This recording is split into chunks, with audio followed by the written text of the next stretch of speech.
We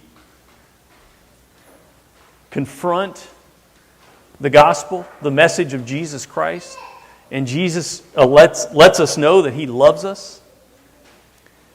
And when Jesus loves us, that He calls us to love other people. And when we love other people, we grow, and we grow further away from ourselves and closer to God. And we lose some of that self-centeredness. And then we get to a point where God can maybe use you, and you can discover your call. This thing called joy. We believe in this thing called joy. The truth is, humility is nothing more than you dumping out the pride that you were born with, that you've accumulated over the days. And humility is not something you obtain. Humility is the pride, is the empty space left when pride is pushed out. But we live in a very self-centered world. I hear this a lot. I imagine you might too. I hear this phrase a lot of times, especially in a house with all of my kids, my family, not just my kids and my family. I'm not pointing the finger at them. This is the only place I hear it. I hear it all over the place, really. But I'm reminded of it often in my own home.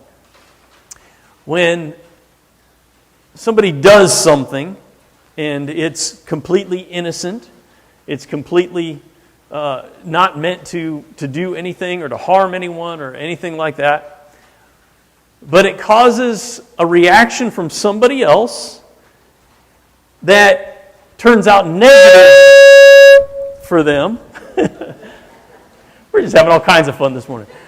It turns out negative for them, and then we hear this phrase, "Look what you made me do."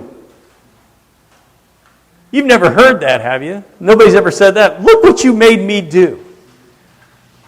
And I'm like, what? What did I do? Well, I saw you out of the corner of my eye and it distracted me from what I was doing, so I dropped some cereal on the floor. Look what you made me do. That's a very self-centered statement. I messed up, but it's your fault because you were doing something completely innocent, but you should have been mindful of what I was doing here. You should have known that the glimpse of you out of the corner of my eye was going to distract me and make me drop my cereal. Look what you made me do. That phrase, I've been thinking about that a lot, and it's kind of led me to the basis of what we're talking about this morning, the self-centeredness. And a lot of times in life, things will happen to us, and things will, and maybe innocently so. Something will happen innocently on one side, but it has a negative reaction to us. We have a negative reaction to it, or our circumstance turns negative, and we don't say, "Look what you made me do."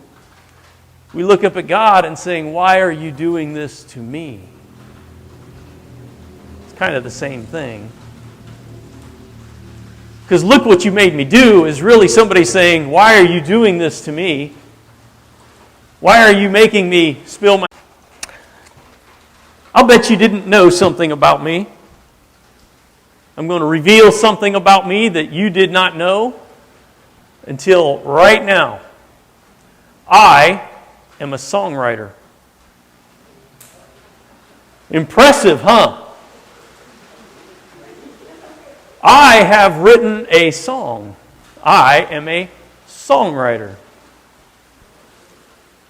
Because every night when I'm putting my 3-year-old daughter to bed, we sing songs. And we have our set list. We have different songs that we will sing every night. Some of those include classic hits like ABC, Twinkle, Twinkle, Little Star, row, row, row your boat. That's the finale. That's